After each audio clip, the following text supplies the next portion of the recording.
all set. Very good evening to the folks in India, early morning to the folks in the US. Welcome.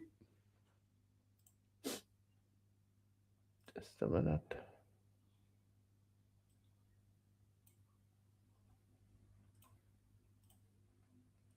All right, there was a slight glitch. Welcome back. Good evening to the folks in India, early morning to the folks in the US. Welcome to today's Thank God It's Thursday. So it is 2026 already. We are doing 12th episode of these weekly webinars to keep it very short, succinct, crisp, and to the point action value.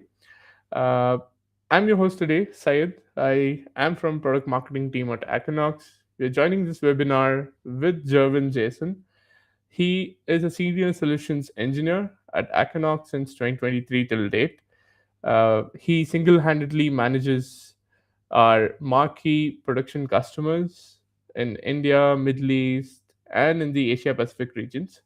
Uh, Javin, since you've been involved into the product and the, let's say, actual customer problems, assisting them right from the proof of concept to successfully deploying AccuKnox in their production environments, irrespective to cloud, on-prem, and hybrid environments.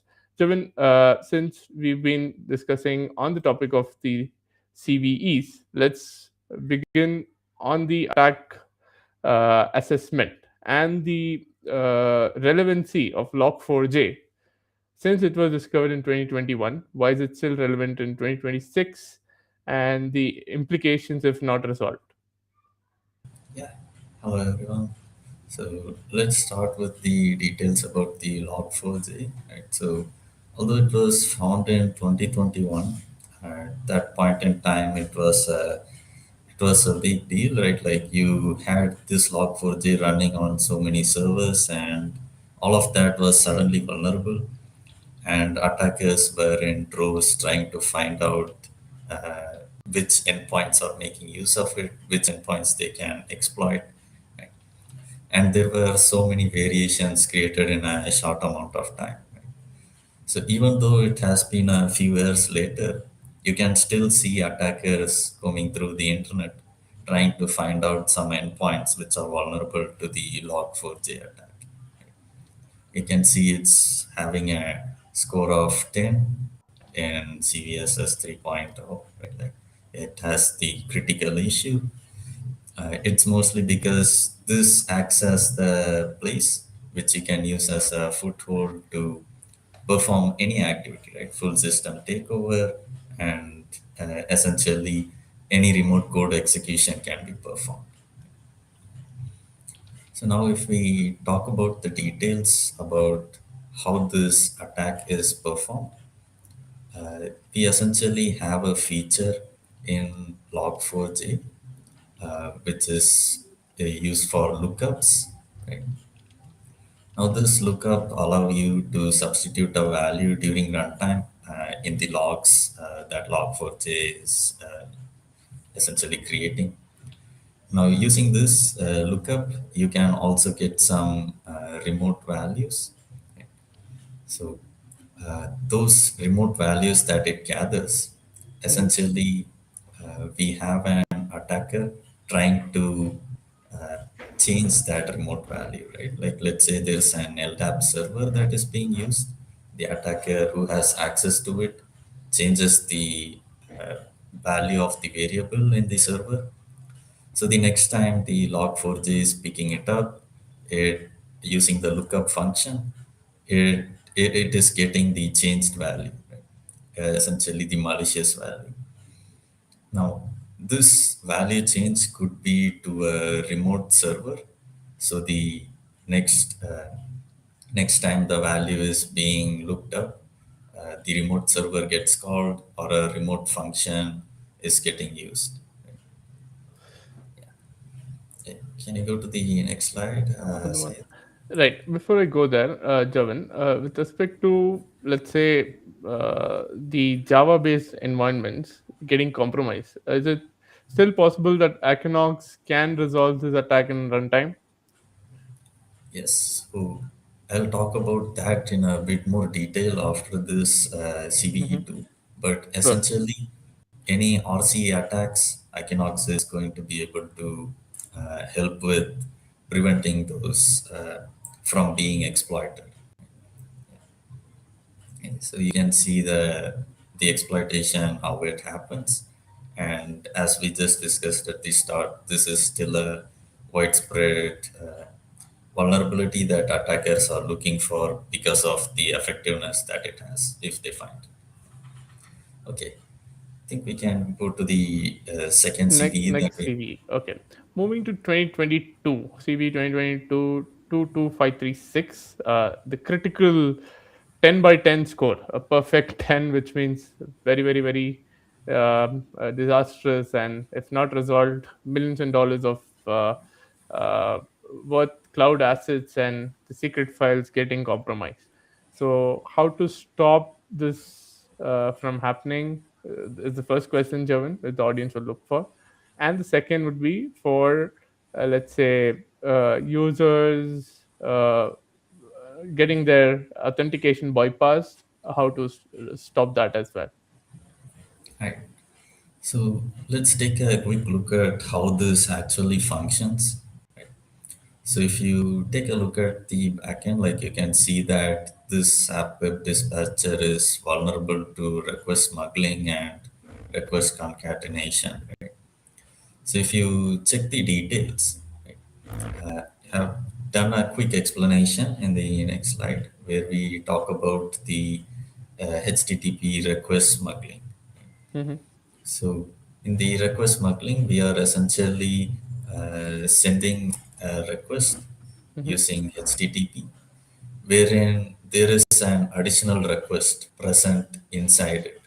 So two requests in the same uh, package, you could say. So at this point, there is a desynchronization between the front end and the back end service, in that the front end treats it as a single request, but at the back end, both of these requests are getting processed. Mm-hmm. But there is a queue available here. So only one request gets a single response. So the second response is not getting sent. Right? It's stuck in a pending state. And at this point, we have a legitimate user who is giving a legitimate request. Now, the previous request that was stuck gets executed with the user that gave the legitimate request. Right? So, with this, the attacker essentially prepends what he wants to execute, and it gets executed by the legitimate user with their permissions. Right? So this essentially allows them to impersonate that particular user and execute certain things on the server. Now, in these cases, you can use the AccuKnox platform to essentially set up some policies to protect your most important files and such in the server. So in case they are trying to do something like a DOS attack by trying to delete some certain files, right, in the server through this methodology, we'll be able to prevent that, and you'll also get an alert that a specific action was triggered that was not previously seen. Kevin, quickly taking a shift towards, let's say, the shift left approach. How does that correlate in this attack defense? Stopping the Okay. attack before the attack gets executed, basically. Okay, in this case, the particular application itself, the particular version was vulnerable to this logic, right? So with Equinox, you can try to find out what is the version of this application that we are using during the CI/CD pipeline while we are about to deploy the applications, right?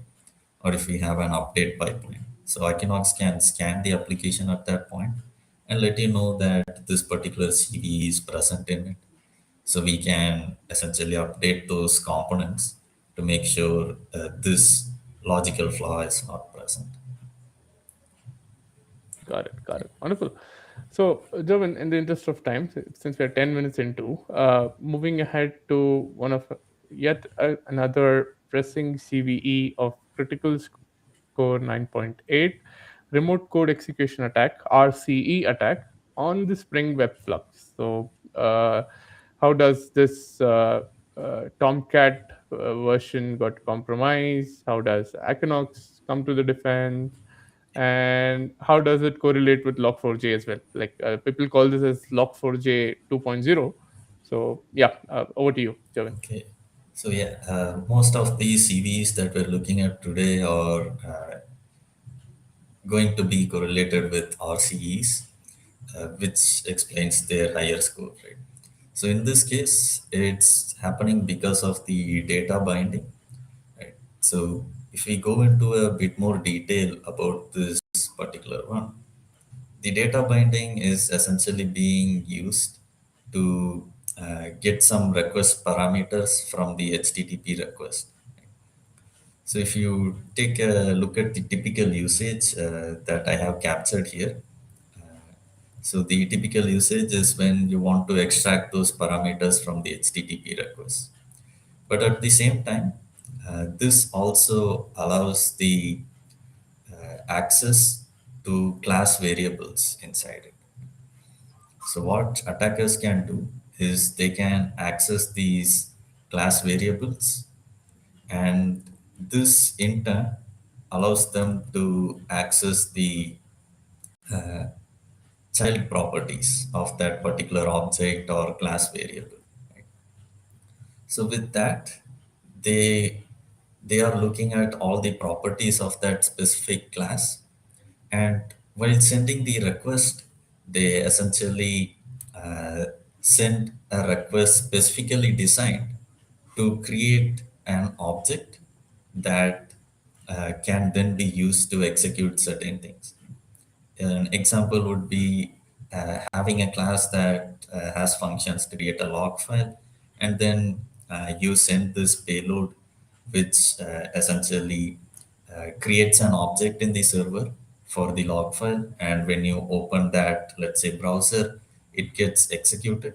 But instead of the actual logs inside it, we have a script that executes certain commands and shows that output in the browser. So this can act as a foothold to perform any remote code executions. Now in this front, you can make use of the same runtime security policies of AccuKnox to restrict the activities that can be executed. Got it. Javin, thank you. The technical breakdown really highlights, and also with respect to the common thread, right? Like improper handling of features like OGNL and JNDI for the attackers to find uh, inroads into the sensitive files, and let's say getting access to the service account token or the root file. So this is great. So will you be able to pull up the dashboard from our product, demonstrate at least one use case out of these three? Okay, sure. Sure. I will stop Let's. sharing. Yeah.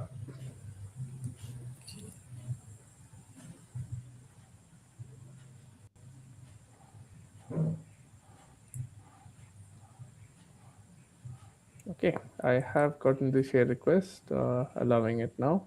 Please go ahead, Okay. Javin. Making the So screen more bigger. here's Yeah. so here's the AccuKnox platform. We're looking at the container image scans because most of the CVEs we deploy them on, let's say, the microservices based architecture today as a container, and it might be hard to track all the packages that are being used. Right? So most of these CVEs, as we were looking at, are affecting a certain version of the package and are usually fixed after a certain point in time. So what AccuKnox can do over here is that you can implement it as a part of your CI/CD pipeline. So whenever a container image is being created, AccuKnox can essentially scan that container image during the build phase and provide you the details about which packages are present inside your application and any CVEs associated with them.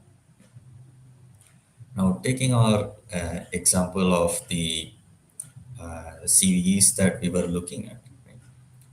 I can go and search for any particular CVE to check if we are affected by any of them. Right? Let's take a look at the first CVE we were looking at, log4j. Am I affected by it? So you can see that there is one instance of log4j that has been found for the remote code execution. So now from AccuKnox, I'll be able to check what are the details here. So the version over here can be confirmed as 2.11.2. And we see that this is a part of one of the affected configurations. So we need to upgrade this particular package to one of the fixed versions. Now Equinox is able to provide those details about which of the versions are having this CVE fixed. So we can check these details and perform the upgrade during the build phase itself. If we are just building this particular container right now, and in case this is on a registry, you get these details about which registry that it is currently a part of, and you can check it out in that particular registry and make sure this container image is updated. The other component that I want to talk about, other than the shift left approach that we are taking over here, is the second runtime security component. So when you take a look at most of these CVEs, they are resulting in a remote code execution. Right?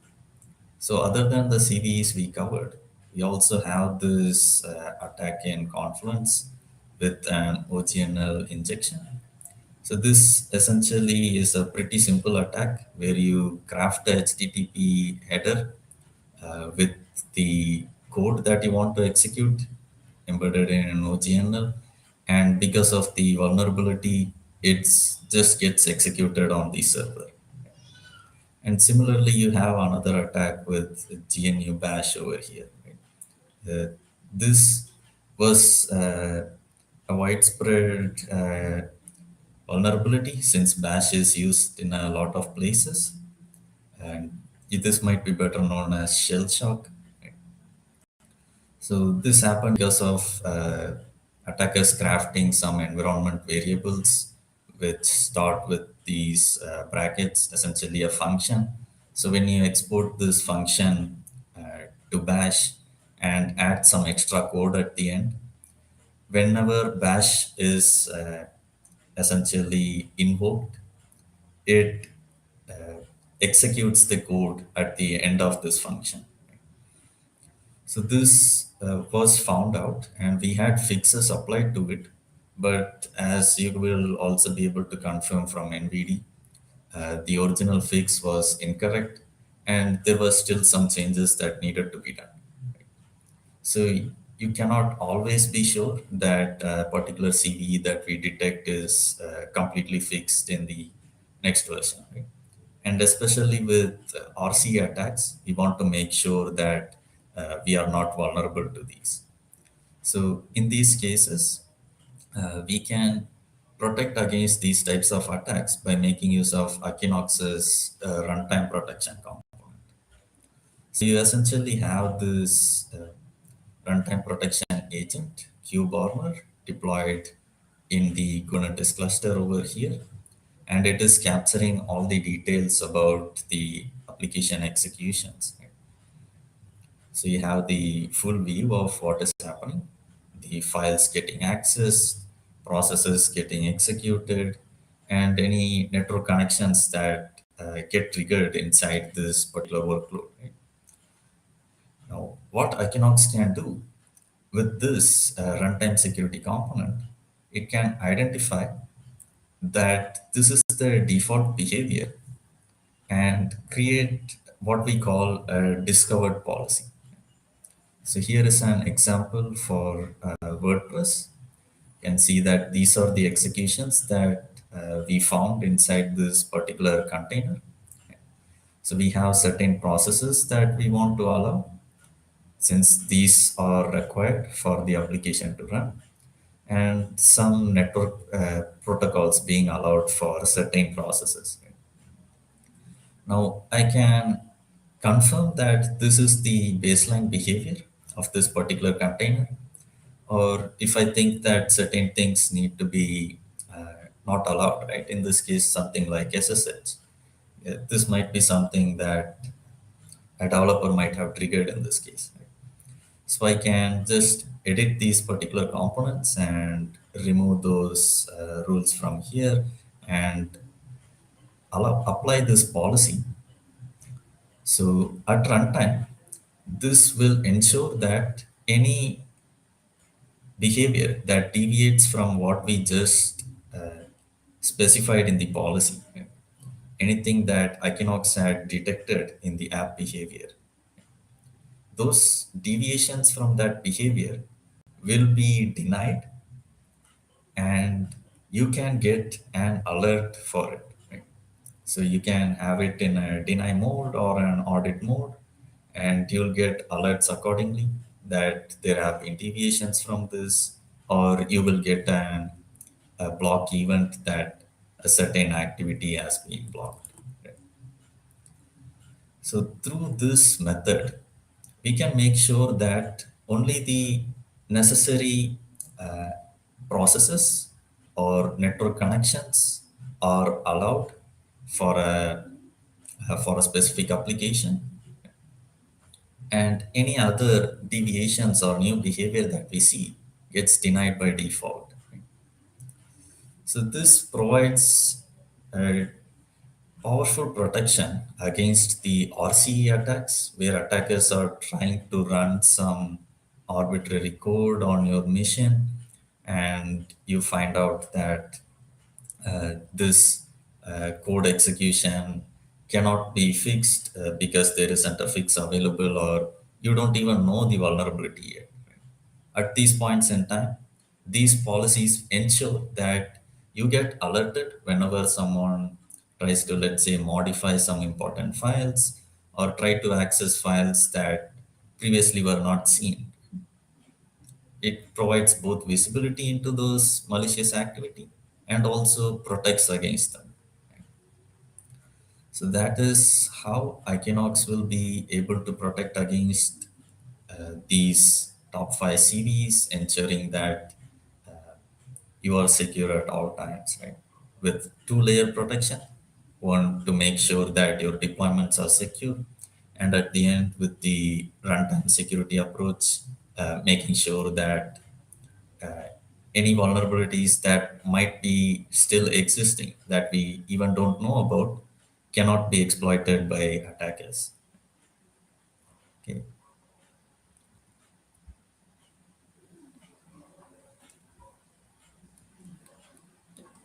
Great. So yeah, Jamin, wonderful session. We are 6 minutes before time. There are no questions on the chat. At AccuKnox in general, as we've been solely focusing on the zero trust on top of 9 verticals now. Earlier it was just cloud and workloads and let's say Kubernetes. Now we have AI, API, SIEM, we have SBOM, supply chain security, and also we have SaaS, DAST, IAC as a let's say prerequisite. So we take security as utmost important for our customers, partners globally. And if you enjoyed the session, make sure to share this with your colleagues and also subscribe to our channel so that you can get notified to the upcoming webinars week on week.